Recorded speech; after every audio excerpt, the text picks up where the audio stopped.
રાજકોટમાં બ્રહ્મ સંગમ સંગઠન દ્વારા આગામી તારીખ 3 ઓક્ટોબરથી 12 ઓક્ટોબર સુધી નવરાત્રી મહોત્સવનું આયોજન કરવામાં આવશે, જેમાં બ્રહ્મ પરિવારોના સભ્યો ભાગ લઈ શકશે. તેમજ આ આયોજન અંતર્ગત સંગઠનના પ્રમુખ ઇન્દ્રનીલ રાજગુરુના અધ્યક્ષ સ્થાને નવરાત્રી મહોત્સવ સમિતિની રચના થશે. જે અંગે વધુ માહિતી અબતક મીડિયાની મુલાકાતે આવેલા બ્રહ્મ સંગમ સંગઠનના સભ્યોએ પૂરી પાડી હતી.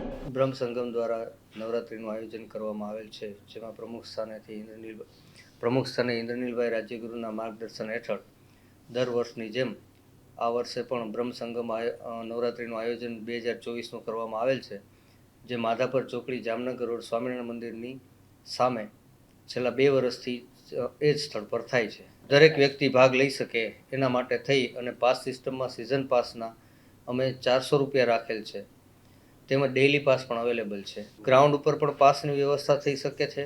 તેમજ બ્રહ્મ સંગમની ઓફિસ ન્યૂ જાગનાથમાં આવેલ છે, ત્યાંથી પણ પાસ મેળવી શકાય છે.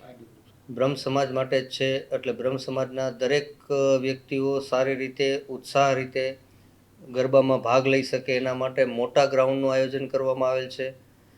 તેમજ વિશેષ સારા સાઉન્ડ સિસ્ટમ, સિક્યુરિટી તેમજ દરેક વ્યક્તિને સારી વ્યવસ્થા જળવાઈ રહે તેવું આયોજન કરવામાં આવેલ છે. પાસ કઢાવવા માટે થઈ અને નંબર તૃપ્તિબેન જોશીનો નંબર છે 98 248 10 271, તેમજ ધર્મેશ મહેતા 94 262 31 76. આ બંને નંબર પર કોન્ટેક્ટ કરી અને પાસ મેળવવા માટેની માહિતી લઈ શકે છે. કોમ્પિટિશનમાં વેલ dress competition, bindi competition, tattoo competition તેમજ જે સારી રમે છે એ લોકોને રોજના રોજ અમારે પ્રિન્સેસ તેમજ આ બધી સ્પર્ધાઓના ઇનામ વિતરણ કરવામાં આવે છે. તેમજ ફાઇનલમાં જે પ્રિન્સ તથા પ્રિન્સેસ થશે તેમજ વેલ ડ્રેસમાં આવશે એ લોકોને એક દિવસ માટે નીલ સિટી ક્લબમાં રમવા માટેનું પણ અમે આયોજન કરી રહ્યા છીએ. બ્રહ્મ સંગમમાં દર વખતની જેમ આ વખત પણ ભવ્ય આયોજન કરવામાં આવેલ છે, તેમજ એના માટે આખી ટીમ જહેમત ઉઠાવી રહી છે.